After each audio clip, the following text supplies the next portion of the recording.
اعوذ باللہ من الشیطان الرجیم بسم اللہ الرحمن الرحیم۔ تفسیر سورہ صف۔ یہ سورت مدنی ہے۔ بسم اللہ الرحمن الرحیم، اللہ کے نام سے شروع جو نہایت مہربان بہت رحم کرنے والا ہے۔ سبح للہ ما فی السماوات و ما فی الارض وہو العزیز الحکیم۔ اللہ کی تسبیح کرتی ہے جو چیز آسمانوں میں اور جو زمین میں ہے، اور وہ بڑا زبردست خوب حکمت والا ہے۔ یا ایھا الذین آمنوا لم تقولون ما لا تفعلون، اے ایمان والو تم وہ بات کیوں کہتے ہو جو تم کرتے نہیں۔ کبر مقتا عند اللہ ان تقولوا ما لا تفعلون، اللہ کے ہاں بڑی ناراضی ہے کہ تم وہ بات کہو جو تم کرتے نہیں۔ ان اللہ یحب الذین یقاتلون فی سبیلہ صفا کأنہم بنیان مرصوص، بے شک اللہ ان لوگوں کو پسند کرتا ہے جو اس کی راہ میں صفیں باندھے لڑتے ہیں، گویا وہ سیسا پلائی ہوئی عمارت ہیں۔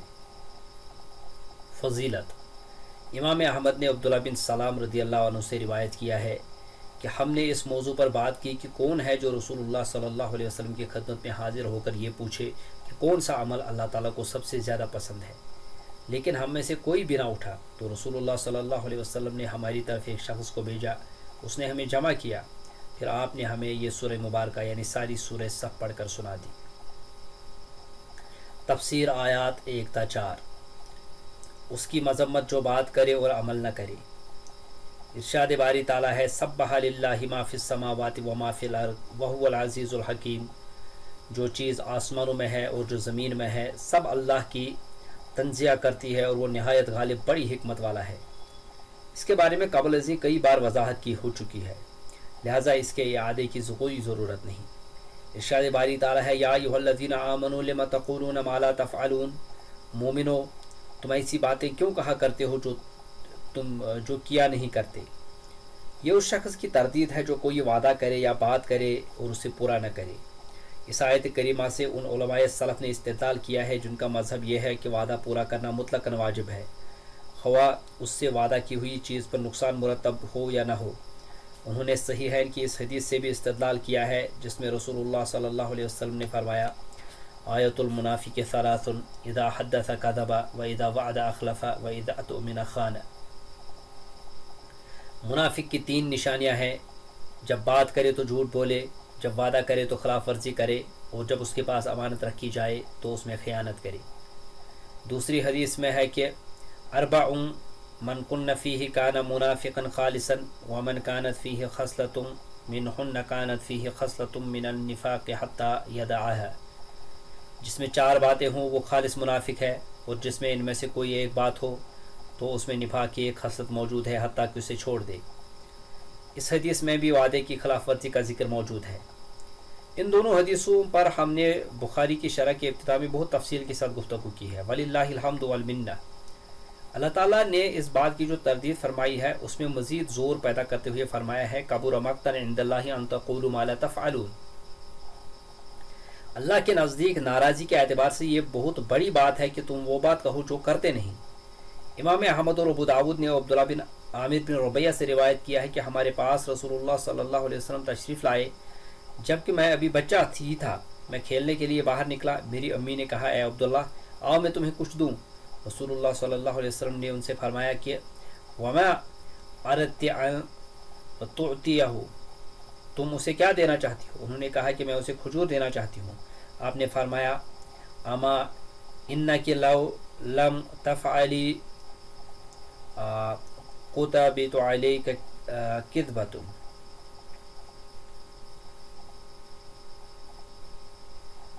اگر تم ایسا نہ کرتی تو تمہارا ایک جھوٹ لکھا جاتا ہے۔ مقاتل بن حیان کہتے ہیں کہ مومنوں نے کہا کہ اے کاش ہمیں یہ معلوم ہو جائے کہ اللہ تعالیٰ کو کون سا عمل سب سے زیادہ محبوب ہے تو ہم بھی وہ عمل کرتے۔ تو اللہ تعالیٰ نے سب سے زیادہ محبوب عمل کی طرف رہنمائی کرتے ہوئے فرمایا ان اللہ یحب الذین یقاتلون فی سبیلہ صفا، جو لوگ اللہ کی راہ میں پیر جما کر لڑتے ہیں بے شک وہ محبوب پروردگار ہے۔ اللہ تعالیٰ نے ان کے لیے بیان فرما دیا ہے کہ اس کے نزدیک سب سے زیادہ محبوب عمل کون سا ہے۔ پھر غزوہ احد میں جب ان کی آزمائش ہوئی تو نبی صلی اللہ علیہ وسلم سے پشت پھیر کر بھاگ اٹھے تو اللہ تعالیٰ نے یہ آیت کریمہ نازل فرمائی یا ایھا الذین آمنوا لم تقولون ما لا تفعلون، مومنو تم ایسی باتیں کیوں کہا کرتے ہو جو کیا نہیں کرتے۔ اور فرمایا کہ تم میں سے مجھے سب سے زیادہ محبوب وہ ہے جو میرے راستے میں جہاد کرے۔ بعض لوگوں نے کہا کہ یہ آیت قتال کے بارے میں نازل ہوئی ہے۔ ایک آدمی کہتا ہے کہ میں نے قتال میں حصہ لیا حالانکہ اس نے حصہ نہیں لیا تھا، میں نے نیزہ بازی کی حالانکہ اس نے نیزہ بازی نہیں کی ہوتی، میں نے شمشیر زنی کی ہے حالانکہ اس نے شمشیر زنی نہیں کی ہوتی، میں نے صبر کا مظاہرہ کیا حالانکہ اس نے صبر کا مظاہرہ نہیں کیا ہوتا۔ امام قتادہ ضحیٰ کا قول ہے کہ یہ آیت ان لوگوں کی سرزنش کے لیے نازل ہوئی ہے جو یہ کہتے تھے کہ ہم نے قتل کیا، شمشیر زنی وغیرہ نیزہ بازی کی اور یہ کام سر انجام دیے، حالانکہ انہوں نے ان میں سے کوئی بھی کام سر انجام نہیں دیا ہوتا۔ سعید بن جبیر نے اس آیت کی تفسیر میں فرمایا ہے کہ رسول اللہ صلی اللہ علیہ وسلم دشمن سے سفارہ ہو کر لڑا کرتے تھے تو اللہ تعالیٰ نے مومنوں کو بھی یہی تعلیم دی۔ ارشاد باری تعالیٰ ہے کہ انہم بنیان مرصوص، گویا کہ وہ سیسا پلائی ہوئی دیوار ہے، یعنی لڑائی کرتے ہوئے وہ ایک دوسرے کے ساتھ مل کر صف باندھے ہوئے کھوتے ہیں۔ مقاتل بن حیان کا قول ہے کہ وہ ایک دوسرے کی طرف ملے ہوئے ہوتے ہیں۔ ابن عباس رضی اللہ عنہ فرماتے ہیں کہ وہ ثابت قدم ہوتے ہیں کہ ان کے پاس پاؤں ڈگمگاتے نہیں اور پھر ایک دوسرے کے ساتھ ملے ہوئے ہوتے ہیں۔ وَإِذْ قَالَ مُوسَىٰ لِقَوْمِهِ يَا قَوْمِ لِمَ تُؤْذُونَنِي وَقَدْ تَعْلَمُونَ أَنِّي رَسُولُ اللَّهِ إِلَيْكُمْ فَلَمَّا زَاغُوا أَزَاغَ اللَّهُ قُلُوبَهُمْ وَاللَّهُ لَا يَهْدِي الْقَوْمَ الْفَاسِقِينَ۔ اور جب موسیٰ نے اپنی قوم سے کہا، اے میری قوم تم مجھے ایذا کیوں دیتے ہو حالانکہ تم جانتے ہو کہ بلا شبہ میں تمہاری طرف اللہ کا رسول ہوں۔ پھر جب وہ ٹیڑھے ہو گئے تو اللہ نے ان کے دل ٹیڑھے کر دیے اور اللہ نافرمان لوگوں کو ہدایت نہیں دیتا۔ وَإِذْ قَالَ عِيسَىٰ ابْنُ مَرْيَمَ يَا بَنِي إِسْرَائِيلَ إِنِّي رَسُولُ اللَّهِ إِلَيْكُمْ مُصَدِّقًا لِمَا بَيْنَ يَدَيَّ مِنَ التَّوْرَاةِ وَمُبَشِّرًا بِرَسُولٍ يَأْتِي مِن بَعْدِي اسْمُهُ أَحْمَدُ فَلَمَّا جَاءَهُم بِالْبَيِّنَاتِ قَالُوا هَٰذَا سِحْرٌ مُّبِينٌ۔ اور جب عیسیٰ بن مریم نے کہا، اے بنی اسرائیل بے شک میں تمہاری طرف اللہ کا رسول ہوں، تصدیق کرنے والا ہوں اس کتاب تورات کی جو مجھ سے پہلے، اور ایک رسول کی بشارت دینے والا ہوں جو میرے بعد آئے گا اور اس کا نام احمد ہوگا۔ پھر جب وہ رسول ان کے پاس کھلی نشانیوں کے ساتھ آیا وہ بولے یہ تو کھلا جادو ہے۔ تفسیر آیات 5 اور 6۔ موسیٰ علیہ السلام کا اپنی قوم سے انہیں ایذا پہنچانے پر خطاب۔ اللہ تعالیٰ نے اپنے عبد الرسول اور کلیم موسیٰ بن عمران علیہ السلام کے بارے میں فرمایا ہے کہ انہوں نے اپنی قوم سے کہا، لِمَ تُؤْذُونَنِي وَقَدْ تَعْلَمُونَ أَنِّي رَسُولُ اللَّهِ إِلَيْكُمْ، تم مجھے کیوں ایذا دیتے ہو حالانکہ تم جانتے ہو کہ میں تمہارے پاس اللہ کا بھیجا ہوا آیا ہوں۔ یعنی تم مجھے ایذا کیوں دیتے ہو حالانکہ تم اس پیغام کی صداقت کو خوب جانتے ہو جو میں تمہارے پاس لے کر آیا ہوں۔ اس میں رسول اللہ صلی اللہ علیہ وسلم کے لیے بھی آپ کی قوم کی طرف سے اور دیگر کفار کی طرف سے ایذا رسانیوں پر تسلی اور صبر کا حکم ہے۔ اسی لیے آپ نے فرمایا تھا رحمت اللہ علی موسیٰ لقد اوذی باکثر من ھذا فصبر۔ اللہ تعالیٰ موسیٰ علیہ السلام پر رحم فرمائے، انہیں بہت زیادہ ایذا پہنچائی گئی مگر انہوں نے صبر کیا۔ نیز اس آیت میں مومنوں کو بھی منع فرمایا گیا کہ وہ نبی صلی اللہ علیہ وسلم کو کوئی تکلیف پہنچائے، جیسا کہ ارشاد باری تعالیٰ ہے، یا ایھا الذین آمنوا لا تکونوا کالذین آذوا موسیٰ فبرأہ اللہ مما قالوا وکان عند اللہ وجیہا۔ مومنوں تم ان لوگوں کے جیسے نہ ہونا جنہوں نے موسیٰ کو عیب لگا کر رنج پہنچایا، تو اللہ نے ان کو اس سے بے عیب ثابت کر دیا جو انہوں نے کہا تھا، اور وہ اللہ کے نزدیک آبرو والے تھے۔ ارشاد باری تعالیٰ ہے، فلما زاغوا ازاغ اللہ قلوبہم، جب ان لوگوں نے کجروی کی تو اللہ نے بھی ان کے دل ٹیڑھے کر دیے۔ یعنی جب علم کے باوجود انہیں اتباع حق سے منہ موڑ لیا تو اللہ تعالیٰ نے ان کے دلوں کو ہدایت قبول کرنے سے ٹیڑھا کر دیا اور اس میں شک، حیرت اور ذلت اور رسوائی ڈال دی، جیسا کہ ارشاد باری تعالیٰ ہے، وَنُقَلِّبُ أَفْئِدَتَهُمْ وَأَبْصَارَهُمْ كَمَا لَمْ يُؤْمِنُوا بِهِ أَوَّلَ مَرَّةٍ وَنَذَرُهُمْ فِي طُغْيَانِهِمْ يَعْمَهُونَ، اور ہم ان کے دلوں اور آنکھوں کو الٹ دیں گے تو جیسے یہ اس قرآن پر پہلی دفعہ ایمان نہیں لائے تھے ویسے پھر نہ لائیں گے، اور ان کو چھوڑ دیں گے کہ اپنی سرکشی میں بہکتے رہیں۔ اور فرمایا، وَمَن يُشَاقِقِ الرَّسُولَ مِن بَعْدِ مَا تَبَيَّنَ لَهُ الْهُدَىٰ وَيَتَّبِعْ غَيْرَ سَبِيلِ الْمُؤْمِنِينَ نُوَلِّهِ مَا تَوَلَّىٰ وَنُصْلِهِ جَهَنَّمَ وَسَاءَتْ مَصِيرًا۔ اور جو شخص سیدھا راستہ معلوم ہونے کے بعد پیغمبر کی مخالفت کرے اور مومنوں کے راستے کے سوا اور راستے پر چلے تو جدھر وہ چلتا ہے ہم اسے ادھر ہی چلنے دیں گے، اور قیامت کے دن اسے جہنم میں داخل کریں گے، اور وہ بہت بری جگہ ہے۔ اسی وجہ سے اس آیت کریمہ میں فرمایا، واللہ لا یہدی القوم الفاسقین، اور اللہ نافرمان قوم کو ہدایت نہیں دیتا۔ عیسیٰ علیہ السلام کے بارے میں نبی صلی اللہ علیہ وسلم کے اسم گرامی احمد صلی اللہ علیہ وسلم کے ساتھ بشارت۔ ارشاد باری تعالیٰ ہے، وَإِذْ قَالَ عِيسَىٰ ابْنُ مَرْيَمَ يَا بَنِي إِسْرَائِيلَ إِنِّي رَسُولُ اللَّهِ إِلَيْكُمْ مُصَدِّقًا لِمَا بَيْنَ يَدَيَّ مِنَ التَّوْرَاةِ وَمُبَشِّرًا بِرَسُولٍ يَأْتِي مِن بَعْدِي اسْمُهُ أَحْمَدُ۔ اور وہ وقت یاد کرو جب مریم کے بیٹے عیسیٰ نے کہا اے بنی اسرائیل میں تمہارے پاس اللہ کا بھیجا ہوا آیا ہوں اور جو کتاب مجھ سے پہلے آ چکی ہے یعنی تورات اس کی تصدیق کرتا ہوں اور ایک پیغمبر جو میرے بعد آئیں گے اور جن کا نام احمد ہوگا ان کی بشارت سناتا ہوں. یعنی تورات میں میرے بارے میں بشارت دی گئی تھی اور میرے بارے میں جو خبر دی گئی تھی اس کا مصداق ہوں اور میں اپنے بعد تشریف لانے والے نبی امی عربی مکی کے بارے میں بشارت سناتا ہوں جن کا اسم گرامی احمد ہوگا. عیسیٰ انبیاء بنی اسرائیل میں سے آخری نبی تھے. انہوں نے بنی اسرائیل کی ایک جماعت میں کھڑے ہو کر حضرت محمد صلی اللہ علیہ وسلم کے بارے میں بشارت سنائی جن کا اسم گرامی احمد بھی ہے اور وہ خاتم الانبیاء والمرسلین بھی ہے جن کے بعد کوئی رسالت کوئی نبوت نہیں. کس قدر خوبصورت ہے وہ حدیث جسے امام بخاری نے حضرت جبیر بن مطعم سے روایت کیا ہے کہ میں نے رسول اللہ صلی اللہ علیہ وسلم کو یہ ارشاد فرماتے ہوئے سنا ان لی اسماء انا محمد وانا احمد وانا الماحی الذي يمحو الله بي الكفر وانا الحاشر الذي يحشر الناس على قدمي وانا العاقب. میرے بہت سے نام ہیں. میں محمد ہوں, میں احمد ہوں, میں ماہی ہوں جس کے ذریعے سے اللہ تعالیٰ کفر کو مٹا دے گا. میں حاشر ہوں, سب لوگوں کو میرے قدموں میں جمع کیا جائے گا اور میں عاقب سب کے بعد آنے والا ہوں. امام مسلم نے اسے بطریق امام زہری اسی طرح روایت کیا ہے. محمد بن اسحاق نے خالد بن معدان سے اور انہوں نے اصحاب رسول اللہ صلی اللہ علیہ وسلم سے روایت کیا ہے کہ انہوں نے عرض کی اے اللہ کے رسول ہمیں اپنے بارے میں کچھ بتائیں, بیان فرمائیں. آپ نے فرمایا دعوت ابی ابراہیم و بشرا عیسیٰ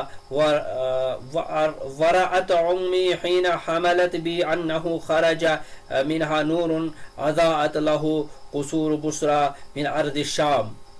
میں اپنے باپ ابراہیم کی دعا ہوں, عیسیٰ کی بشارت ہوں, اور میں جب شکم مادر میں تھا تو میری والدہ نے خواب دیکھا کہ ان کے جسم سے ایک نور نکلا ہے جس سے سرزمین شام میں بصرہ کی محلات روشن ہو گئے ہیں.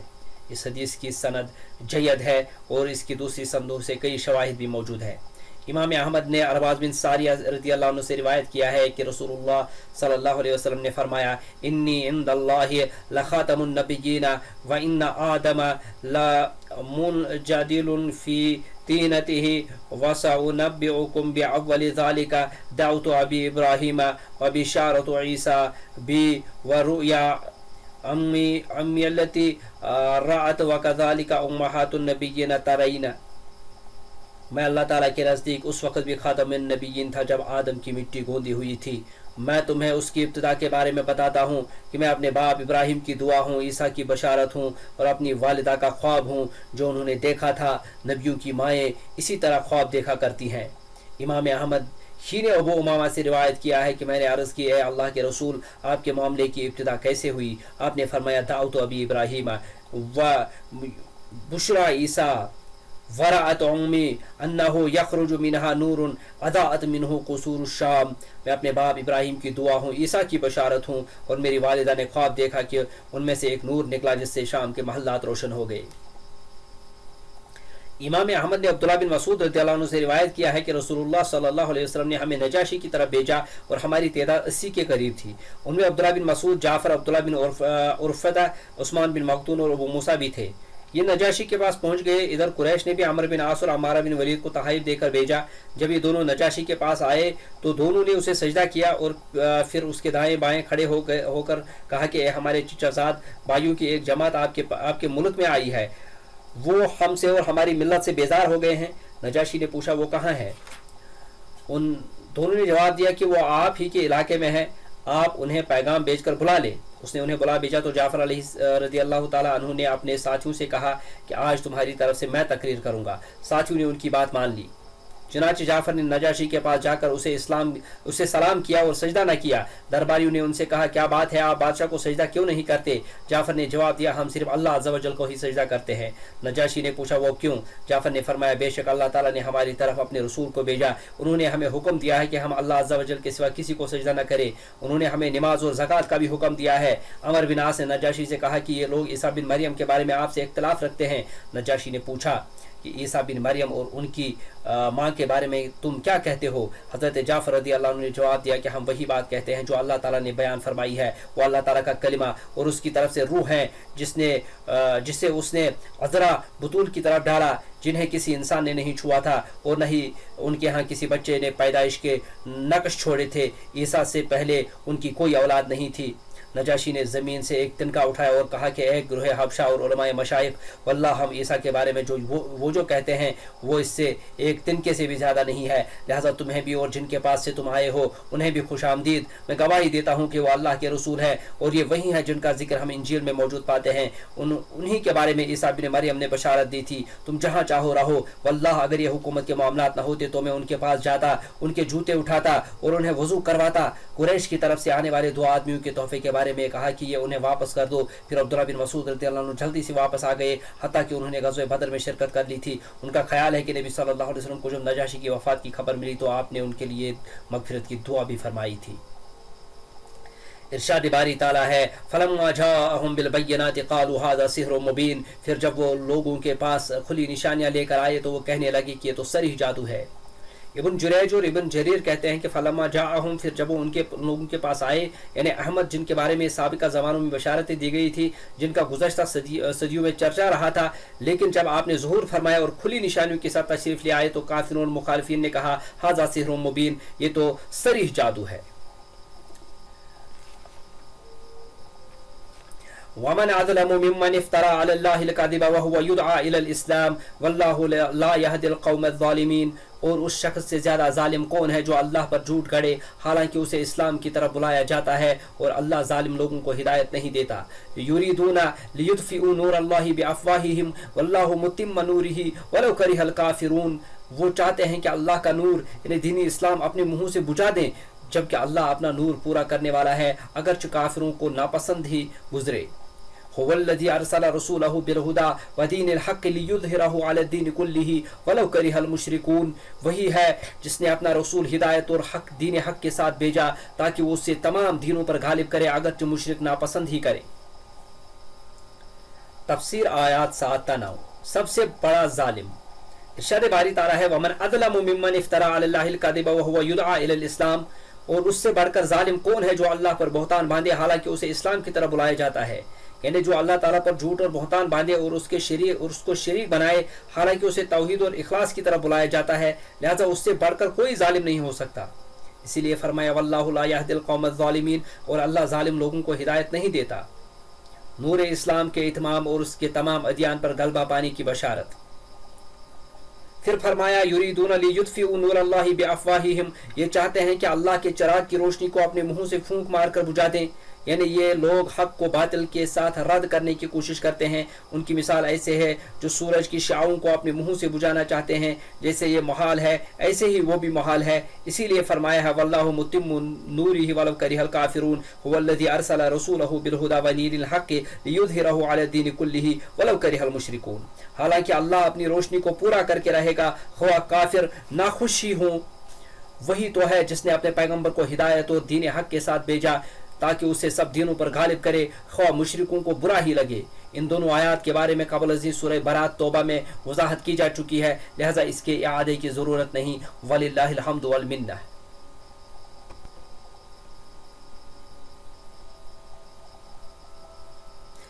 یا ایھا الذین آمنوا هل ادلکم علی تجارۃ تنجیکم من عذاب علیم، اے ایمان والو کیا میں تمہیں ایسی تجارت بتاؤں جو تمہیں دردناک عذاب سے نجات دے؟